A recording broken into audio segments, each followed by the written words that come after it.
The passing of a loved one can be a trying time in our life. And when a loved one dies, overseeing the fulfillment of their will and division of their assets is one of the affairs that needs to be resolved. This brief video is intended to give you an overview of the process you can expect. We will cover the informal process for administering an estate, which is an uncontested process when there is either an original will or when there is no will. We will also cover the formal process when there is a dispute involved among the heirs, or when you only have a copy of the will. It is imperative that you fill out the informal checklist and submit it along with all the required documentation to avoid having your application rejected.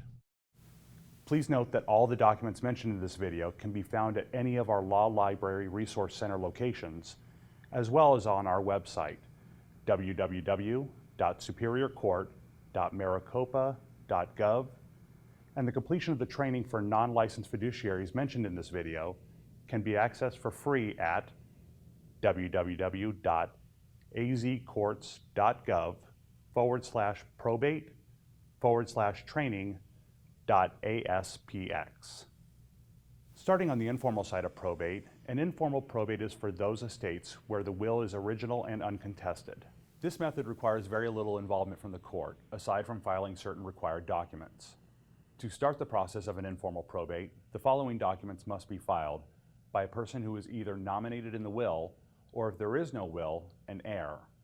And these documents include probate cover sheet, declaration of completion of training, application for appointment, statement of informal appointment, letters of appointment and acceptance of appointment, order to personal representative and acknowledgement and information to heirs devisees, and if applicable, the following must also be filed: the original will of the person who has died, waiver of right to appointment and consent, waiver of bond, notice of application, and proof of mailing notice of application. When you go to file the required documents listed, the probate registrar will review all documents submitted within 72 hours and will admit the will or the estate to an informal probate if appropriate.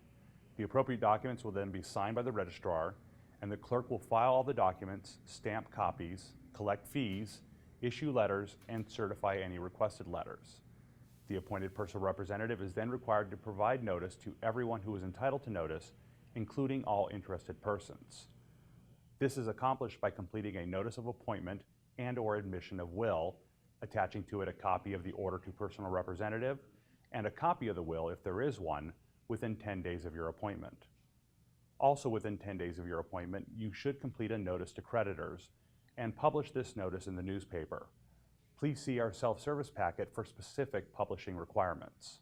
After publishing, the newspaper will either file the original affidavit of publication and send you a copy, or will send you the original. If you receive the original, you will need to file the affidavit of publication with the clerk of court. With the information from the affidavit of publication, you will need to complete and file a proof of notice to creditors. This is for the known creditors and will need to be filed also with the clerk of court. Additionally, within 90 days after your appointment, you must prepare an inventory and appraisement and either file a copy and provide copies to any interested person who requests it, or you can choose not to file, but you still must send a copy to each of the heirs or people named in the will and any interested person who requests it, after which you must complete and file a proof of mailing or delivery of the inventory and appraisement and file the proof with the clerk. Finally, after the estate has been fully administered, you should complete and file a closing statement and mail a copy to all interested parties.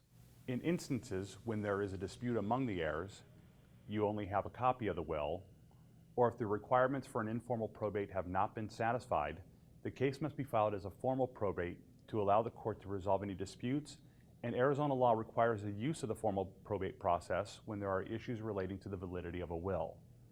To start the process, a petitioner must file a probate cover sheet, petition for formal probate of will and appointment of personal representative, or petition for determination of heirs, and if applicable, the following should also be filed: a waiver of bond, the will of the person who has died, waiver of right to appointment. The petitioner is then given a hearing date in which the petitioner must complete a notice of hearing and file a proof of mailing indicating that all parties have received notice of the hearing. Based on the information and testimony provided, the court will make several findings, issue several orders, and appoint the petitioner as personal representative if appropriate.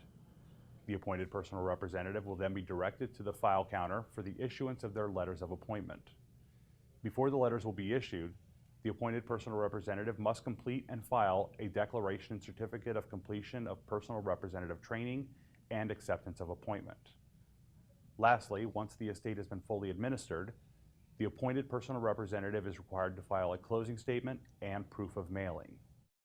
For more information, please visit our website at www.superiorcourt.maricopa.gov.